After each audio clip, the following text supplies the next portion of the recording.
ladies and gentlemen, welcome back for another video. It's that time again to look at our Week 3 NFL best bets. We're going to be looking at all 16 of our games we have coming up for Week 3 of the 2025 season, and we're going to give our predictions on them. We're going to break the matchups down, who's going to be the winner, the loser, what the final scores might be, and we'll also take a look at our best bets, the money lines, the spreads, the over-unders. First things first, make sure to hit that like button. Make sure to subscribe to the channel. If you want to sign up for our member team, look at the pinned comment below. Click on that link. You can sign up there. So Week 2, it is wrapping up. Now, as of me making this video, the Sunday night games just ended. We still have the Monday night games going on. So obviously, we don't have an outcome there. But hey, it's never too early to start looking at the next week, and that's what we're going to do right now. Let's not waste any more time. Let's go ahead and get started. We have our Thursday night game coming up September 18th. It's, of course, going to be on Prime Video at 8:15 p.m. The 0-2 Miami Dolphins. What an awful start for the Dolphins this season. Tua, McDaniels, Waddle, Hill, nothing is going right. And that defense is getting scorched back-to-back games. They'll be on the road here versus the 2-0 Buffalo Bills. We all know how this game has worked out the last couple of seasons. The Bills usually put it on the Dolphins. Right now, the Bills here, they are the favorites in the division. They have a 74.6% chance to win this one. They are 11.5-point favorites. The Dolphins, 25.2% chance to win. The over-under is 49.5. Miami plus 500. Buffalo minus 800. When you look at the Dolphins roster on paper, especially offense, you would think they should be able to consistently move the ball, but we need better protection from the offensive line. We need the defense overall to figure out how to tackle, take better angles. They have Achin. They have Wright. They have Tua. If Tua can keep the concussions down to 1 or 2 concussions this game, they have a shot to score some points. They have Hill, Waddle, not a bad wide receiver core, but Hill's got the on-the-field stuff going on. He's got off-the-field stuff going on. A lot of issues going on with this team. And Buffalo, they just continue to roll. Great Week 1 win. It was a shootout. Dominating win in Week 2. Coleman, Shakir, Josh Allen, the MVP from last year. He's making a very valid, strong case to the first 2 weeks to win back-to-back MVPs. And, of course, they have James Cook. They have the better defense. Right now, Miami, they're averaging 17.5 a game, throwing for 215, only running for 69.5. They got to get that number up. They're giving up 33 points a game. Buffalo, one of the best offenses there is, 35.5 points a game, throwing for 284, running for 166, giving up 25. Very balanced team. Give me Buffalo to walk away with the win here. They win it 33-17. And moving on to our Sunday games, the very first one we're going to have Sunday, September 21st, 1 p.m. on Fox. The 1-1 Atlanta Falcons coming off a very dominating win there versus the Vikings. Don't forget, Vikings had a very good defense last season. They have a good defense this season. The Falcons were able to move the ball when they had to move the ball. They'll be on the road versus the 0-2 Carolina Panthers. They lost one in Week 1 versus the Jags. They lost Week 2. They need some type of foundation here. They want to get a win so that they can capture some momentum. Right now, the Panthers at home, they are going to be the underdogs. Falcons 3-point favorites, 45.5 over-under. Atlanta minus 189. Carolina plus 158. The Panthers a 46.7% chance to win. The Falcons a 53. And that's the fan vote. Actually, practically a 50-50 split down the middle. When you're looking at this Falcons roster, they have playmakers at every single position. Running back, Bijan Robinson, Algiers, Michael Penix. You have Kyle Pitts at tight end. You have Mooney, London, McLeod. There's literally weapons. If Michael Penix can do what he wants to do, that's vertically push the ball down the field, that's going to open up the run game for Bijan Robinson. When he gets going, he's one of the best running backs in the country, easily top 5 running back, plus he can catch the ball out the backfield. When you're looking at the Panthers second half of last season, they finally got Chuba Hubbard going on the ground. That opened up the play action for Bryce Young. And that's when you saw what his ceiling could potentially be when things are going as they should be. But that's the issue, getting the ground game going, because you need a lot of help here to get Bryce Young on track. Chuba Hubbard, Bryce Young, McMillan, the first-round pick, Leggett, Renfro. There's some young guys, and there's also some veterans on this team. Looking at the overall stats so far through the first 2 weeks, the Falcons come in 20 points a game, throwing for 289, only running for 69. They got to get the rush yards up. When you have Bijan Robinson, when you have Algiers, you have 2 very good running backs. Focus on the ground game. We already know that you can pass it, but you're going to win the close games based off of if you can ground and pound, and they're giving up 23 points a game. Panthers are only averaging 16 points a game. Obviously, they got to get that number up. That is atrocious so far. Bryce Young, whatever you guys need to do to generate points, you need to figure out a way. Throwing for 225, only running for 81, giving up 26.5. You're not scoring enough points. You are giving up way too many points. Give me the Falcons to walk away with the win here, 24-17. And our next game also on Sunday on Fox at 1 p.m. The 0-2 New York Jets also looking for their first win on the road versus the 1-0 Tampa Bay Buccaneers. Don't forget, as of me making this video, as of me recording it, the Buccaneers have not played the Monday night game, so the verdict's still out on that. They might win it, they might lose it, but we're kind of going off of this game in the unknown here. You have the Buccaneers 65.4% chance to win this one. The Jets a 34.3. Bucks are 6.5-point favorites. The over-under is going to be 45.5. Tampa Bay in this matchup, they are minus 320. The New York Jets on the road, plus 260. The Jets. If you have Justin Fields playing at his high level, do not underestimate this guy, especially if the ground game's going. He's a little banged up right now, somewhat questionable to be suiting up for this game, but if he can run, he can extend plays with his legs, suck up clock, keep that high-powered Buccaneers offense off the field. They had a top 6 offense last season, throwing the ball, running the ball. Baker Mayfield was slinging it up and down the field. Very deep, very talented wide receiver core, especially when they get Chris Godwin fully healthy. They're going to be a force to be reckoned with. They have Bucky Irving, they have Egbuka, they have Mike Evans, death taxes. Mike Evans getting 1,000 yards every single season. Otten, a lot of weapons on this team. That's the point. They might not have the best defense, decent pass rush, decent rush defense, good front seven, but I need that secondary to step up, but they can score points with anyone. The Jets, as long as the Jets, the missing key to the Jets succeeding is Justin Fields and the ground game. You have Breece Hall, you have Garrett Wilson, you have weapons there, but still, I'm going to go with the Buccaneers at home.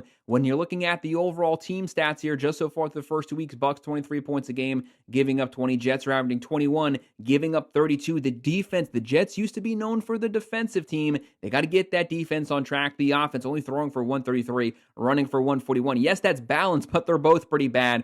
Give me the Bucs to win this game, although I'm going to give the Jets a decent shot here, but the Bucs win it. They win this one 27-17.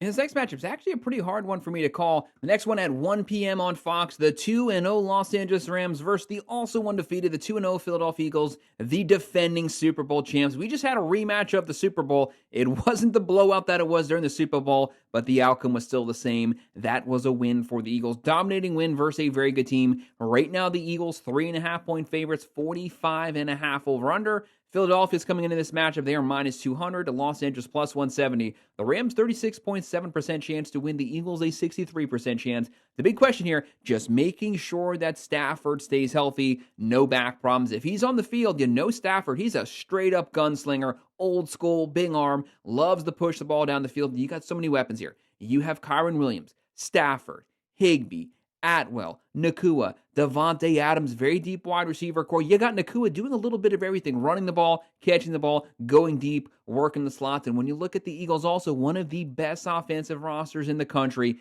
Jalen Hurts, Saquon Barkley, the best running back in the country, coming off of a 2,000-yard season. Goddard, Brown, Dotson, Devontae Smith, they can line up with anyone. They have a very good defense, great defensive front seven, great secondary. They had a top, 6 offense last season, top 5 defense. The Rams, very good defense when Stafford is on, when he's healthy. When he's not on, there's picks. When he's on, he's going 3 or 4 touchdowns. Looking at the overall team rosters on this one, you have the Rams coming in here, 23.5 points a game, throwing for 257, running for 110.5, giving up 14 points a game. The Eagles, 22 points a game. Not quite the offensive numbers they had last season, but it's only been 2 weeks. The season's very young. They're throwing for 119, running for 140, giving up 18.5, but they've actually had 2 pretty decent close games. Will they be able to win another one that goes down to the wire? You can call me crazy. I would understand. I'm practically 50-50 split on this one. Give me the Rams to pull off the upset, to walk away with the win here, 24-20 on the road.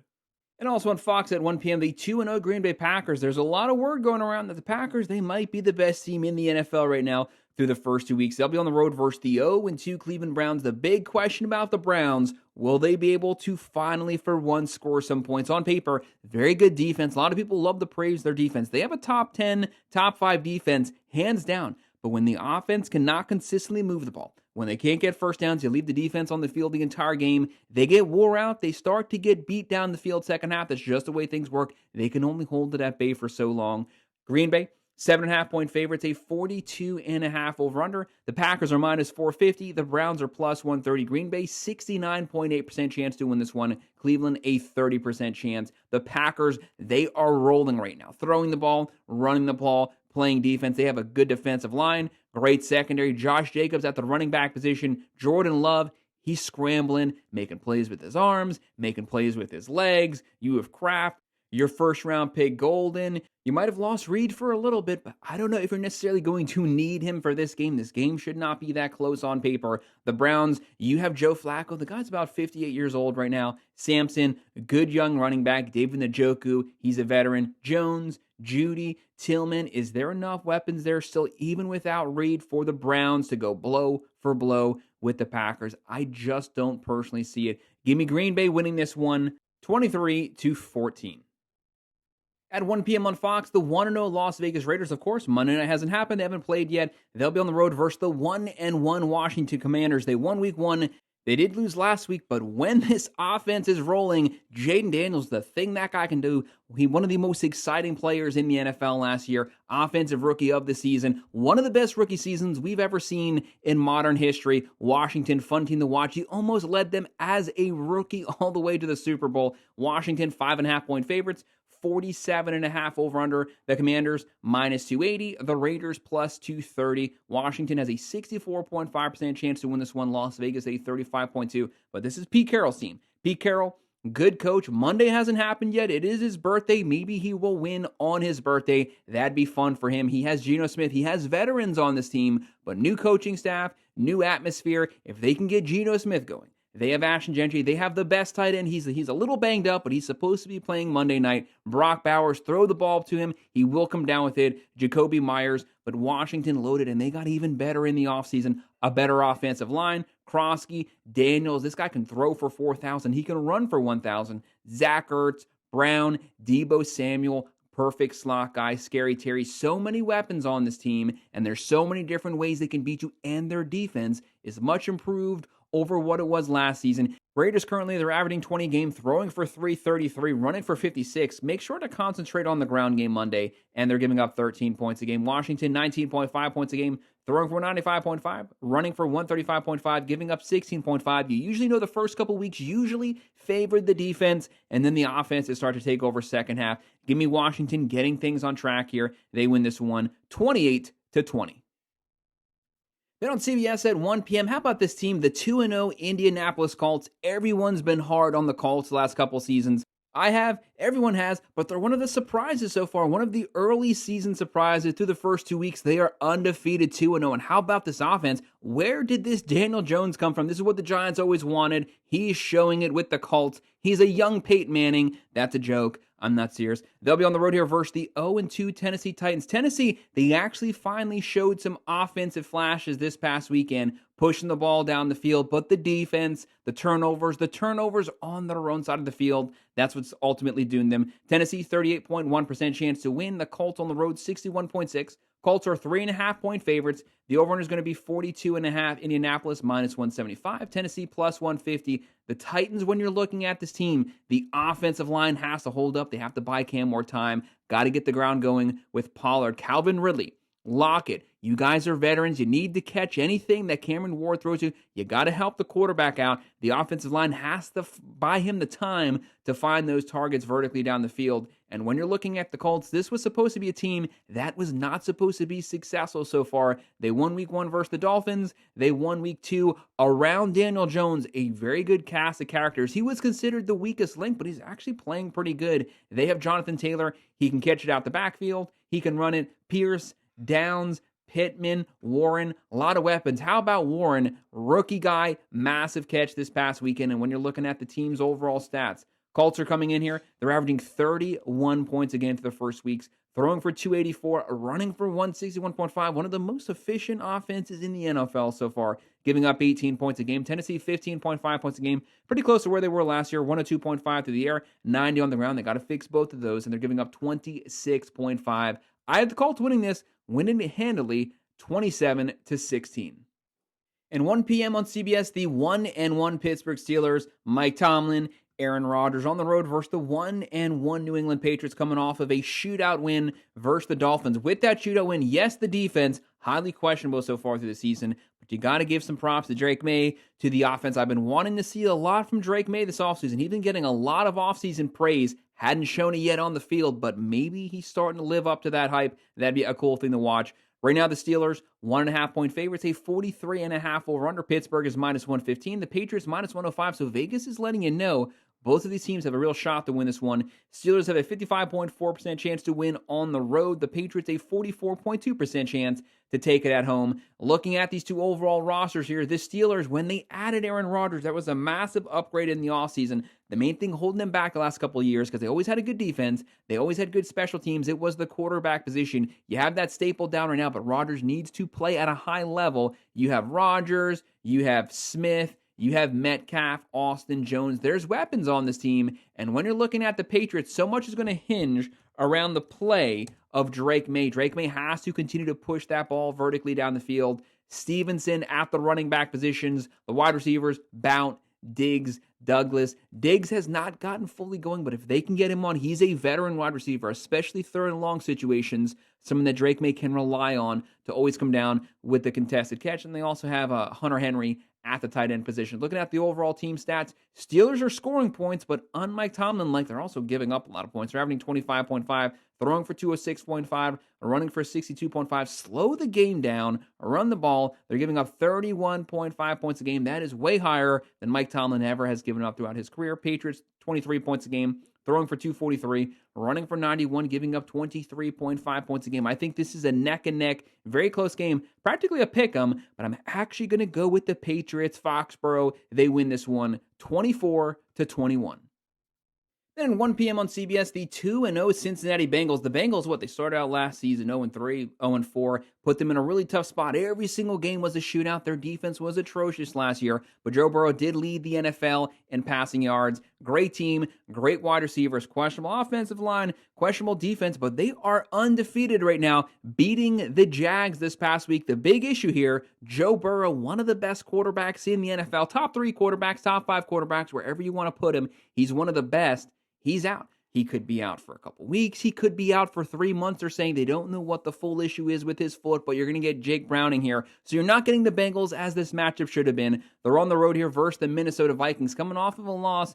J.J. McCarthy has showed some flares, throws some question marks, but this technically on paper is his true rookie season because he missed the entire year last year. Vikings are 4.5-point favorites, 43.5 over under. Minnesota is -220. Cincinnati +185. Vikings 52.4% chance to take this one. Cincinnati 47.3. So it's a 50-50 split, even with Jake Browning on the Bengals. If it was Joe Burrow, the Bengals would actually probably be the favorite on the road, but they so don't trust J.J. McCarthy that they're basically splitting it down the middle, saying that it is a 50-50 pick 'em in this game with the fan vote. The Bengals, a lot of weapons on this team. Jamar Chase, T. Higgins, Browning rode those two guys all the way down the field to get the winning touchdown. Those guys were making amazing contested catches. He was not having a good game. He had 3 picks that game, just in 3 quarters, 1 pick per quarter, and still Chase, Higgins, give the ball to them. Give them a 50-50 ball. They will come down with it 90% of the time. Vikings also have a great roster here. The big issue,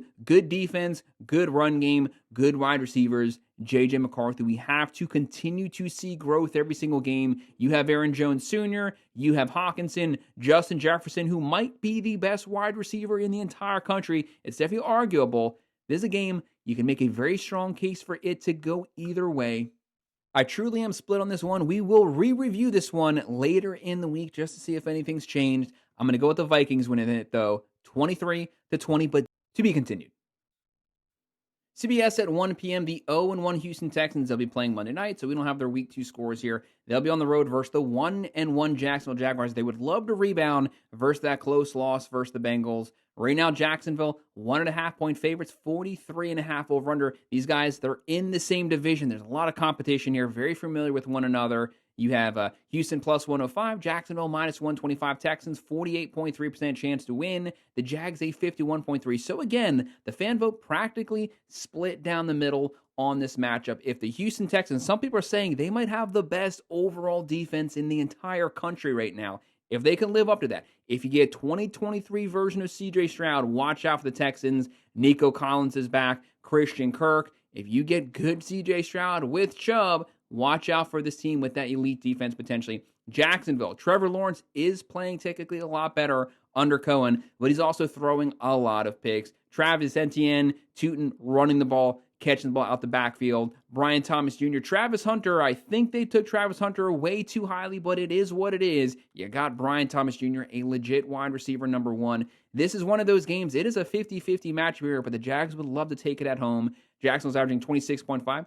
Throwing for 219.5, running for 169.5, putting up good offensive numbers, giving up 20.5 points a game. Houston, 9 points a game, giving up 14, but we don't have the week 2 scores. I hate having to pick this game without seeing what happens Monday night, but I'm going to go with Houston bringing that defense on the road. Defense wins. They win this one 24-21.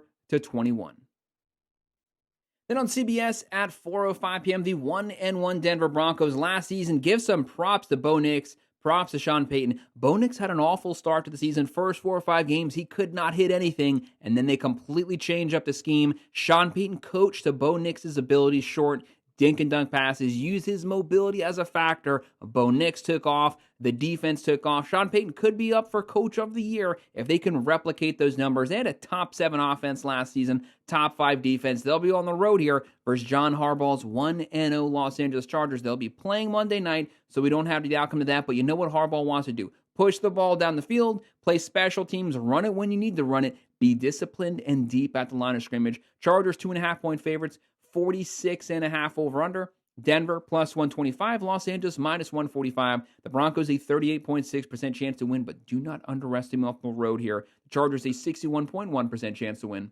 Denver knows that they can count on that defense coming. They didn't have the best week 2 performance, but overall, J.K. Dobbins, Bo Nix, Engram, Mims Jr., Cortland Sutton, a lot of weapons on this team. The growth that Justin Herbert showed week 1 when he beat the Chiefs, we did pick them to beat the Chiefs, so we weren't surprised, but Justin Herbert slinging the ball up and down the field. Hampton at the running back position. Rookie running the ball with purpose, catching the ball out the backfield. Quentin Johnson, Keenan Allen, Ladd McConkey. This team has a lot of underappreciated weapons with a deep defense. Give me the Chargers to win this one, but the Broncos make it close. LA wins 28-24. And also at 4:05 p.m. on CBS, the 0-2 New Orleans Saints still looking out for their first win. They'll be on the road here versus the 1-1 Seattle Seahawks. They finally got their win. They have the veteran quarterback, Sam Darnold. If they can get the defense right, the run game, the wide receiver room, not a bad overall team here. Right now, the Seahawks, 61.7% chance to win. The Saints, a 38.0% chance. Seahawks, 7.5-point favorites. 42.5 over-under. Saints are plus 300. Seahawks are minus 400. Looking at these teams, the Saints, Spencer Rattler, you got to figure out a way to get some type of offense. You got to help this team out. Kamara, Olave, Cooks, those are pretty decent weapons here. I need to see more from Spencer Rattler, though. And for the Seahawks, obviously, Sam Darnold usually doesn't perform too good in the big games, but this isn't one of the big games. They have Zach Charbonnet, Kenneth Walker, Horton, Jackson Smith and Najigba, Cooper Kupp. There's weapons on this team. More importantly, veteran weapons that he can rely on third down situations. I'm going to go with the Seahawks here. A very dominating team. Looking at the overall stats, Saints through 2 games, 17 points a game, throwing for 197, running for 114, giving up 23. Seahawks, 22 points a game, passing the ball, 212 passing yards, giving up 17. Shutting down the run game, only giving up 95.5 on the ground. You don't want Spencer Rattler in third and long situations. Give me Seattle winning this one, winning it handedly, 30-17. And on Fox at 4:25 p.m., the 2-0 Arizona Cardinals, the undefeated Arizona Cardinals. Props to them. Props to Kyler Murray. They'll be on the road here versus also the undefeated San Francisco 49ers. This season is actually looking like it might have a bright spot here for the 49ers. Don't forget last year, 49ers probably had the best overall roster in the NFL when healthy. That was the issue. They were never at any point healthy. From week 1, they were completely banged up. They never looked back. They kept losing more and more players. Things were kind of leading that way this season. They did stop the bleeding. They lost some pieces. They got some pieces back, though. They had a very good week 2 performance. They started to show some things. Mac Jones was actually pushing the ball down the field, playing like Brock Purdy. Christian McCaffrey, he was healthy as of right now. Whenever you say that, you always get a bad feeling because he's always banged up. But currently right now, thank God he's healthy. Kittle's banged up right though. Jennings came back. Pearsall. There's weapons on this team, and once they get fully healthy, if their defense can also get fully healthy, very talented team, but never underestimate the Arizona Cardinals. Kyler Murray, one of the best dual threat players there is, but what he really wants to do is beat you vertically deep down the field. James Conner, Trey Benson, Marvin Harrison Jr., Zay Jones, a lot of weapons on this team. Trey McBride, they got the guys, they can run it. They can throw it. Defense is actually playing pretty decent this season, but when you're looking at this matchup, it is still a very, very close game. Cardinals are coming into this game. They can move the ball on offense. Right now, they're averaging 23.5, throwing for 170.5, running for 114, giving up 17.5. The 49ers, with their limited roster, 21.5 points a game, throwing for 266. Very pass-heavy. Start to concentrate on the run game, giving up 17. I'm going to go with the home team, though. The 49ers win this one 24-23. Very, very close game. Fox at 4:25 p.m. The 1-1 Dallas Cowboys. They lost a very close one, week 1 versus the reigning Super Bowl champs. They come out week 2. They get the W. They're going to be on the road in Chicago versus the 0-2 Chicago Bears. What version of the Bears show up? Caleb Williams. Don't get too cute back there. Get rid of the ball. Do not hold the ball too long. Don't try to dance around. These defensive ends, they're way too quick for that. Get rid of the ball. Push it to your playmakers. Chicago, 53.7% chance to win. Dallas, a 45.9%. The Bears at home, 1.5-point favorites, 49.5 over-under. Dallas is -110. Chicago also -110. The Bears have the weapons. Swift, Odunze, Moore, veterans, speed. Caleb Williams, a lot of pressure on you, though. You were the top pick, though. You were a first-round pick. We want to see some growth from last season. And then when you're looking at the Cowboys, when the Dallas Cowboys live up to par, they used to have a top 5 defense. They definitely don't have that right now. They did play the Eagles very well. Williams was running the ball really good week 1. Dak Prescott, he needs to run it. He needs to throw it. Do whatever you need to do to get above 500. One of the better 1-2 wide receiver combos in the nation. George Pickens, CeeDee Lamb, pick a target. As long as CeeDee Lamb catches the ball, this is a very aggressive, very good Dallas Cowboys offense when Dak Prescott is fully healthy. Looking at the overall team stats coming into this game, Dallas, one of the best offenses, currently 30 points a game, throwing for 265.5, running for 127.5, giving up 30.5. They have one of the best offenses. They have one of the worst, if not the worst, defense so far currently. The Bears, 22.5 points a game, throwing for 201, running for 127, giving up 39.5. That is the worst in the NFL. I got to go Dallas winning this one. They win it 33-20.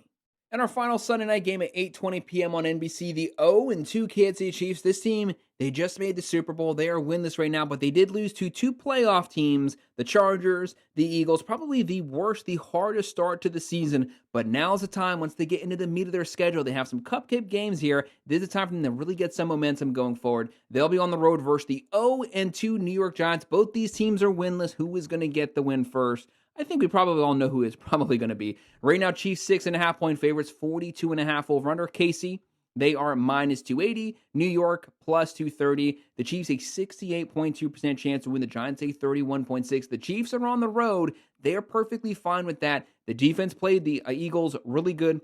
4th and 1s, 3rd and 1s. That's really hard to stop the Eagles, but it's the offensive line. We need to get something from the Kansas City Chiefs offense. Pacheco, Hunt, the running game, it's not cutting it. Patrick Mahomes, he's the leading rusher here most of these games. That is not good enough. He should not be leading this team. Travis Kelce, the only for sure catch he can get from these pass catchers. Smith, Worthy's out. Brown, they have to get Worthy back as quickly as possible. And someone else, you thought Brown would have stepped up to take his place. It has definitely not worked out that way. Looking at the Giants team here, Giants actually scored some points this past week. Russell Wilson, everyone's saying they want to see Jackson Dart do. It's going to be Jackson Dart time at some time. Russell Wilson, I'm sorry, guys. I do not think he's the answer. He's had multiple years here trying to cement himself back to 2018 form. It's not going to happen, but you do have Malik Neighbors, a true wide receiver number 1. You just need someone who can get the ball to your playmaker in space. Looking at these overall team stats, you have KC, 19 points a game, throwing for 211, running for 109.5, giving up 23.5. The offense, you have to help out this defense. The defense got you to the Super Bowl last season. Created a lot of havoc in the backfield, turnovers, sacks, quarterback pressures, but they can only hold the bleeding so much. Giants 21.5 points a game, throwing for 290, 79 rushing yards, giving up 30.5. Look for the Chiefs offense to wake up this game. I have the Chiefs winning it 26-13. And now we're going to look at our final game, our Monday night game at 8:15 p.m. September 22nd on ABC. This is two great brands, two teams that made the playoffs last season, two playoff caliber teams, the 1-1 Detroit Lions versus the 1-1 Baltimore Ravens. Both teams very tough losses week one. Lions got completely curb stomped, but they come out the gates week two. They rebound, especially on offense. They scored, 52 points this past week. The Baltimore Ravens, they lost a shootout to the Bills. The game was theirs. They gave it 22 points fourth quarter. They lost it. They rebounded with a dominating win week two. Two great teams, two great quarterbacks, two really good offenses. Right now, Baltimore, 63% chance to win. The Lions on the road, 36.7. Baltimore's 5.5-point favorites. 51.5 over-under. Detroit plus 225. Baltimore's minus 275. You can really never count either of these teams out. When you have two offenses this good, anything can happen, especially if it's a close game and you have the ball last. Don't forget the Lions last year, the number one offense in the NFL, 33.1 points a game. Might have made the Super Bowl last season if they didn't have so many injuries to their defense. Looking at the roster they're bringing in here, Goff, Gibbs, Montgomery, very deep 1-2 running back room. Sam Laporta, St. Brown, Williams, Raymond. There's so many weapons on this team. Goff, sometimes he'll throw 5 picks. Sometimes he'll throw 5 touchdowns. What version of him shows up? But more importantly, what pressure can the Baltimore defensive front seven get on him to try to force some mistakes? Because if you can get in his face, trust me, he will throw picks. Baltimore, very questionable secondary, but very good rush defense. Actually, the number one rush defense from last season. Looking at their playmakers, Lamar Jackson, he can do a little bit of everything. This guy can throw for 400 to 4,500 yards. He can run for 1,000 yards. You have Derrick Henry just shy of 2,000 yards last season. Andrews, Likely, Hopkins, Bateman, Zay Flowers. There's a plethora of weapons. Great defensive front seven. They are at home. I trust that Lions defense to score some points, but I'm going to go with the Ravens scoring just enough to win this game. They win it 27-24. Guys, that's our breakdown, our picks, predictions, and best bets for all of our NFL games we have coming up for week 3 of the 2025 season. Make sure to hit that like button. Make sure to subscribe to the channel. If you have any comments, drop them below. Do you agree? Disagree? What are your thoughts on these games? Let me know. I will respond to every comment. If you want to sign up for one of our member teams, check out the pinned comment down below. Click on that link. You can sign up there. I would appreciate it. Of course, as always, thank you for watching.